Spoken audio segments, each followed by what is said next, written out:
পরবর্তী বক্তা জনাব শাহজাহান চৌধুরী, চট্টগ্রাম 15। আপনাকে আপনার হুইপ সময় দিয়েছে 10 মিনিট। আচ্ছা, ঠিক আছে। নাহমাদুহু ওয়া নুসাল্লি আলা রাসূলিল কারীম, আম্মা বাদ। আল্লাহুম্মা সাল্লি ওয়া সাল্লিম আলা নবিয়িনা মুহাম্মদ। আল্লাহুম্মা সাল্লি আলা সাইয়্যিদিনা মুহাম্মদ ওয়াসিলাতি ইলাইকা ওয়া আলিহি ওয়া সাল্লিম। বিসমিল্লাহির রহমানির রহিম। ইয়্যাকা না'বুদু ওয়া ইয়্যাকা নাস্তাঈন ওয়া মা তাওফীকি ইল্লা বিল্লাহ। মাননীয় স্পিকার, আপনাকে অসংখ্য ধন্যবাদ। এই মহান সংসদ আপনি প্রায় 7 বারের মতো সংসদ সদস্য হিসাবে নির্বাচিত হয়েছিলেন। অতীতের পার্লামেন্ট আপনার চেয়ে বেশি এখানে কেউ অভিজ্ঞ নয়। আপনি একজন বীর মুক্তিযোদ্ধা এবং আপনি স্বাধীনতার একজন ইতিহাসের বটবৃক্ষ হিসাবে স্বরাষ্ট্রমন্ত্রী উল্লেখ করেছেন। আমি ওনার সাথে সম্পূর্ণ একমত। মাননীয় স্পিকার, আজকে আমাদের এই মহান সংসদে আমি সর্বপ্রথম বিশেষ করে আমাদের মাননীয় সংসদ সদস্য অত্যন্ত প্রবীণ এবং ইতিহাসবিদ, উনি যেই কথাগুলো উল্লেখ করেছেন আমি মনে করি এগুলোর জবাব দেওয়ার কোনো প্রয়োজন নেই। তার কারণ হচ্ছে জাতি জামাত ইসলামীকে ইতিহাসের কাঠগড়ায় এইবারের নির্বাচনে আনুপাতিক হারে ভোটের সংখ্যার দিক থেকে জাতি আমাদেরকে স্বীকৃতি দিয়ে দিয়েছে আমরা যে দেশপ্রেমিক, আমরা দেশকে ভালোবাসি, দেশের মানুষকে ভালোবাসি। আজকে কথা উঠেছে মুক্তিযোদ্ধা সম্পর্কে। জামাত ইসলামী এই পর্যন্ত স্বাধীনতার ইতিহাস সম্পর্কে জামাত ইসলামীর পক্ষ থেকে স্পষ্ট বক্তব্য দিয়ে দেওয়া হয়েছে মাননীয় স্পিকার। তাই এই মহান সংসদে মেহেরবানি করে দয়া করে অতীতের ইতিহাস নিয়ে বর্তমান এই জামাত ইসলামীকে বিশ্লেষণ করে জামাত ইসলামীকে দোষারোপ করার চেষ্টা করা আমার মনে হয় মোটেই ঠিক হবে না। কারণ হচ্ছে জামাত ইসলামের ইতিহাস হচ্ছে যেইখানে গণতন্ত্র নস্যাৎ হয়েছে সেইখানে গণতন্ত্র উদ্ধার করার জন্য জামাত ইসলামী আন্দোলন করেছে। মরহুম শেখ মুজিবুর রহমান সাহেব যখন আগরতলার ষড়যন্ত্রের মামলায় গ্রেপ্তার হয়েছিল তখনকার জামাত ইসলামী পাকিস্তান ডেমোক্রেটিক মুভমেন্টের মাধ্যমে মরহুম শেখ মুজিবুর রহমানকে আগরতলার ষড়যন্ত্র মামলা থেকে মুক্তির জন্য জামাত ইসলামী আন্দোলন করেছিল। শুধু আন্দোলন নয় মাননীয় স্পিকার, আমাদের সাবেক আমির জামাত বিশ্ব ইসলামী আন্দোলনের নেতা, যিনি তৎকালীন পূর্ব পাকিস্তানের স্বাধিকার আদায়ের জন্য 1962 সালে বক্তব্য দিয়েছেন, 1967 সালে বক্তব্য দিয়েছেন, 1948 সালে বক্তব্য দিয়েছেন। মরহুম শেখ মুজিবের মুক্তির জন্য যে ডাইরেক্ট অ্যাকশন কমিটি হয়েছিল সেই অ্যাকশন কমিটির সেক্রেটারি ছিলেন অধ্যাপক গোলাম আজম এবং জামাত ইসলামী ছিল সেই জোটের একটি সংগঠন। আর জয়েন্ট সেক্রেটারি ছিল জনাব আব্দুস সামাদ আজাদ সাহেব। মরহুম শেখ মুজিবুর রহমানের আগরতলা ষড়যন্ত্রের মামলা থেকে মুক্তির জন্য সবচেয়ে বেশি অর্থ যোগান দিয়েছিল তৎকালীন পাকিস্তান আমলে জামাত ইসলামী মাননীয় স্পিকার। তাই জামাত ইসলামের ইতিহাস হচ্ছে মানুষের অধিকার প্রতিষ্ঠার ইতিহাস। জামাত ইসলামের ইতিহাস হচ্ছে গণতন্ত্র প্রতিষ্ঠার ইতিহাস। জামাত ইসলামীকে আপনারা বারবার অনেক তকমা দিয়েছিলেন, কোন তকমায় জনগণ বিশ্বাস করে নাই। আপনারা বলেছেন আমরা জঙ্গি।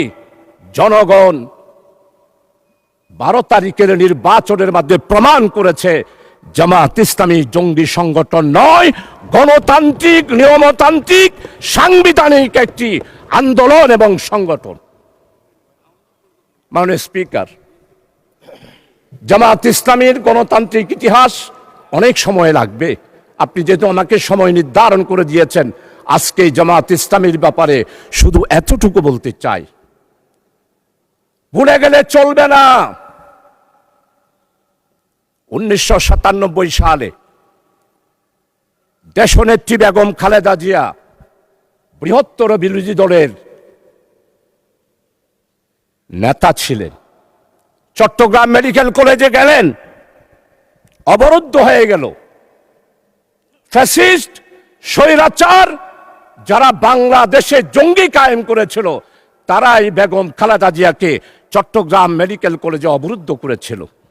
আজকে আমাদের মরহুম শহীদ সালাউদ্দিন কাদের চৌধুরীর ছেলে আছে হুম্মাম কাদের, আমাদের সম্মানিত অর্থমন্ত্রী, চট্টলার কৃতি সন্তান, যার পরিবারে উনার আব্বা নয়, উনার দাদা থেকেই মন্ত্রিত্ব ওনারা পেয়ে আসতেছেন।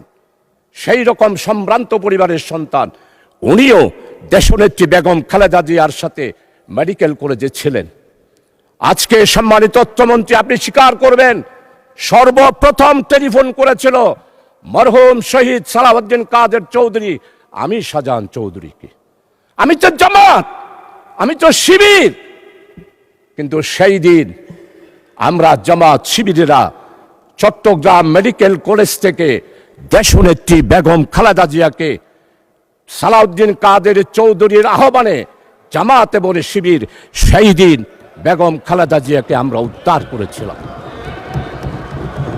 মাননীয় স্পিকার, আজকে স্বাধীনতার কথা বলা হয়, সর্বপ্রথম একটি মাত্র রাজনৈতিক দল পূর্ব পাকিস্তানের স্বাধিকার কোন পথে আসবে এই ব্যাপারে সর্বপ্রথম পূর্ব পাকিস্তান থেকে যিনি বক্তব্য দিয়েছিলেন তিনি হচ্ছেন প্রফেসর গোলাম আজম।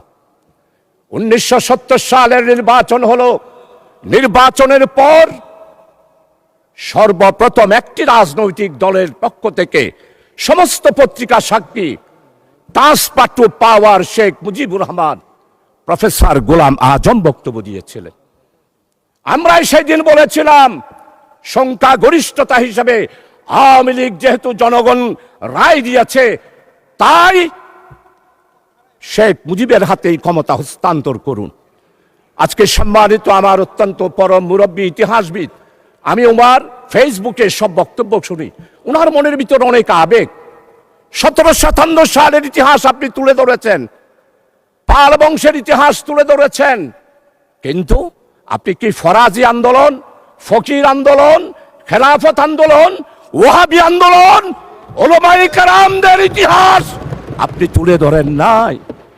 সেই দিন আমাদের খেলাফত আন্দোলন, ওয়াহাবি আন্দোলন, ফকির আন্দোলন, মজলুন আন্দোলন, হাজী শরীয়তুল্লাহর আন্দোলন আপনি যদি তুলে ধরতেন তাহলেই মনে করতাম আপনি একজন নিরপেক্ষ ব্যক্তি।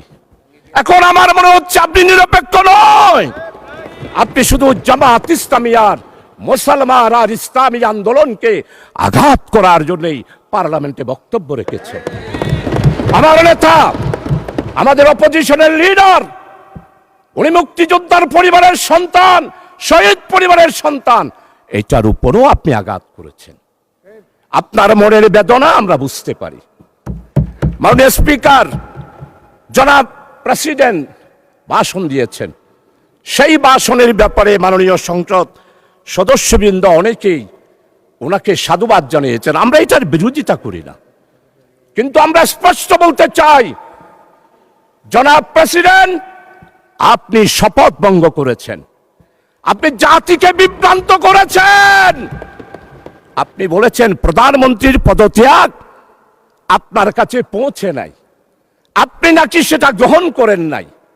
তাহলে আপনারাই বিচার করেন সংসদে, একজন প্রেসিডেন্ট শপথ নেওয়ার পর কিভাবে জাতিকে বিভ্রান্ত করার জন্য ইন্টারিয়াম গভর্নমেন্ট গঠন হওয়ার 6 মাসের পরেও উনি বললেন শেখ হাসিনার পদত্যাগপত্র আমার কাছে পৌঁছে নাই।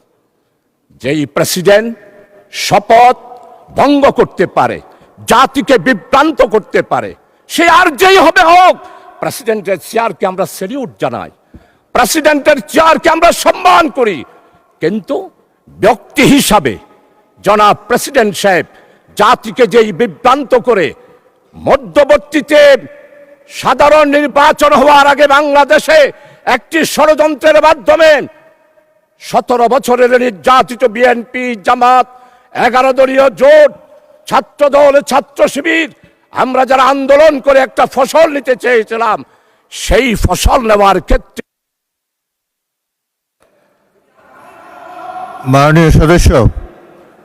মাননীয় সদস্য আপনি 2 মিনিটের মধ্যে কনক্লুড করেন।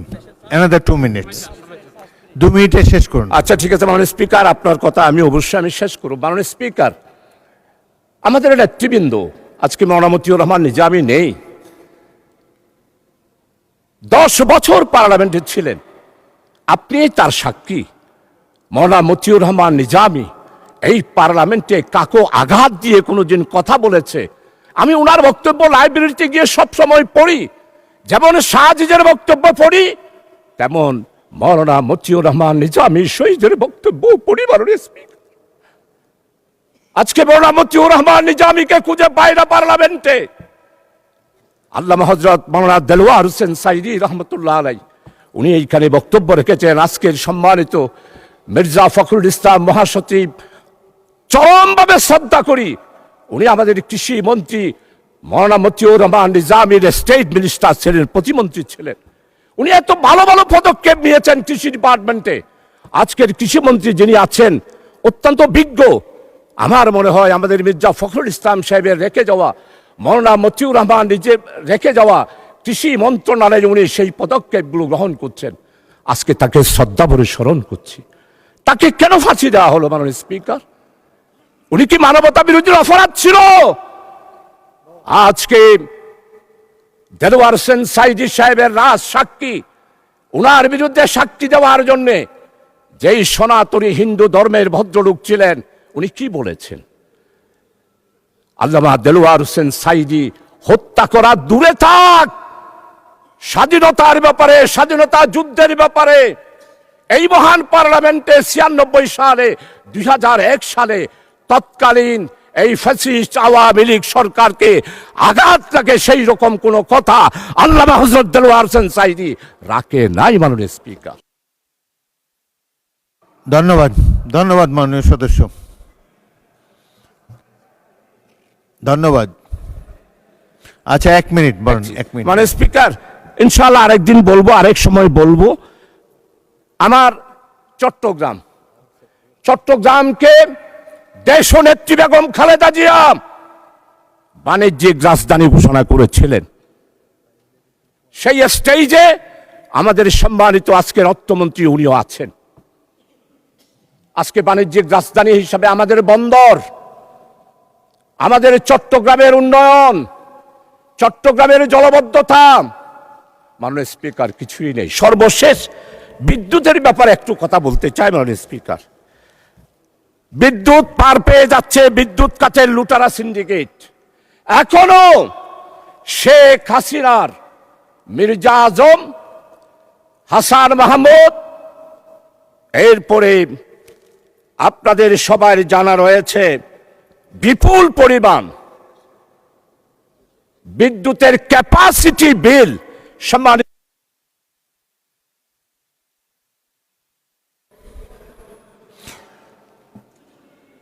মাননীয় সদস্যবৃন্দ, ধন্যবাদ। মাননীয় সদস্যবৃন্দ, সংসদের বৈঠক আসরের নামাজের জন্য 30 মিনিটের বিরতি দেওয়া হলো। ধন্যবাদ।